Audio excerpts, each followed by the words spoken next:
Крым – это целый мир в миниатюре. Он настолько многолик, что поездки в разные его концы похожи на путешествия по разным континентам. Я беру свою фотокамеру и отправляюсь в долгие прогулки по полуострову для того, чтобы самому увидеть все его исторические памятники и запечатлеть их поразительное многообразие. Этими впечатлениями хочется поделиться с каждым. Поэтому в эфире телеканала АТР приглашаю вас на прогулки по Крыму. Прогулки по Крыму с Алексеем Гайворонским. Давайте вместе откроем эту землю.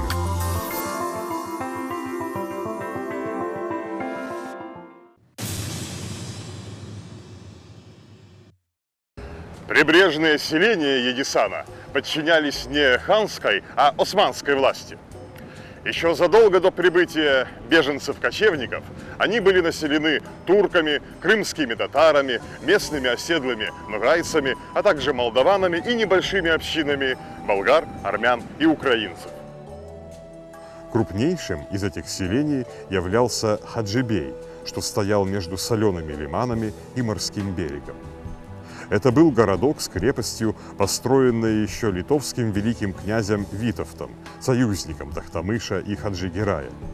В Хаджибее добывали соль, а еще тут находился небольшой порт, откуда отгружали зерно в Стамбул. Надо сказать, что причерноморские степи по праву считались житницей Стамбула.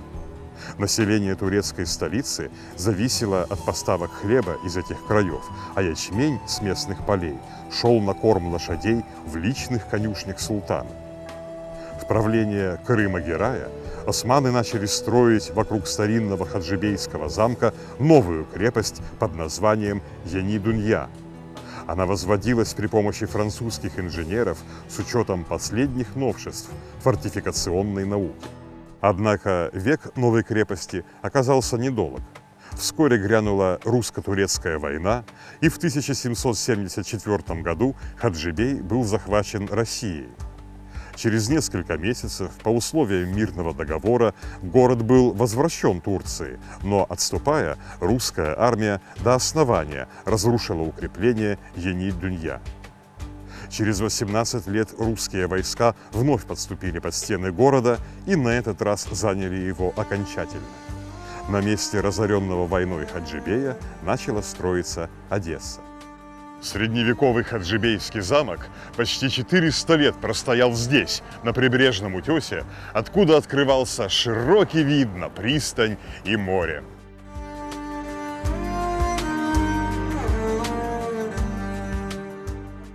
Этот замок был снесен по приказу Потемкина спустя лишь несколько недель после повторного завоевания Хаджибея. А в XIX веке прямо на его месте был выстроен Воронцовский дворец, резиденция русского губернатора Одессы. Чуть дальше вдоль берега, над обрывом, стоит невысокая круглая башня с аркадой. Это тоже остатки крепости, но уже не османской, а русской, построенной в российский период и тоже снесенной впоследствии за ненадобности. А прежде, в ханские времена, примерно на этом месте возвышался портовый маяк. Среди одесских краеведов не утихает спор о том, когда же все-таки был основан их город. Одни считают, что около 600 лет назад, то есть вместе с возведением замка Хаджибей. Другие называют 1794 год, когда вышел Екатерининский указ о строительстве города Одессы. Вопрос тем более непростой, что здесь совершенно иная ситуация, чем, например, в крымской столице, где старый крымско-татарский Ахмеджид и новый русский Симферополь десятилетиями стояли бок о бок, постепенно сливаясь в единый город. Что же касается Едисана и его городов, то в огне многолетних русско-турецких войн этот край превратился в полном смысле слова в дикое поле, территорию безлюдную и опустошенную.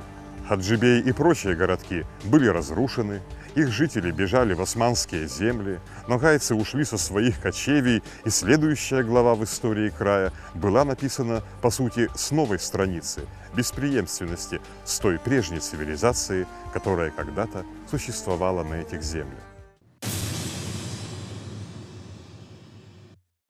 Покинув Хаджибей Одессу, мы приближаемся к последнему рубежу нашего сегодняшнего путешествия, к реке Днестр, или, как ее называли по-крымско-татарски, Турла.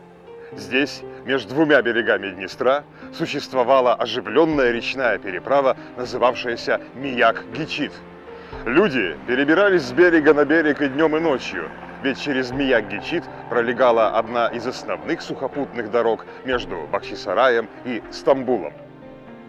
У лодочной пристани возвышался речной маяк, чтобы лодочники с противоположного берега в ночное время точно знали, где забирать пассажиров. Еще с ордынских времен у берега стояла большая мечеть со множеством старых надгробий при ней, а неподалеку находился Азиз в честь благочестивого старца по прозванию Мияк-Баба Султан.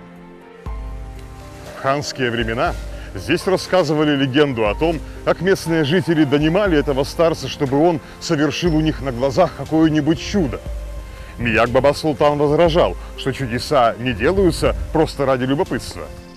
«Ступайте, ягнятки мои, ничего чудесного нет у меня», – отвечал он. Но люди не унимались. И тогда Мияк-Баба Султан прочел молитву, и в Днестре вместо воды потекло чистое желтое масло. Все бросились к реке собирать его ведрами и бочками, а когда вернулись, то увидели, что старец уже мертв. Этот поэтический образ страны, где реки текут маслом, воплотил в себе богатство и изобилие здешних земель. К слову, производившееся тут масло и вправду отличалось отменным качеством и тоннами вывозилось в Турцию наряду с местным зерном. Днестр на старинных картах обозначался как крайняя западная граница владений Крымского ханства.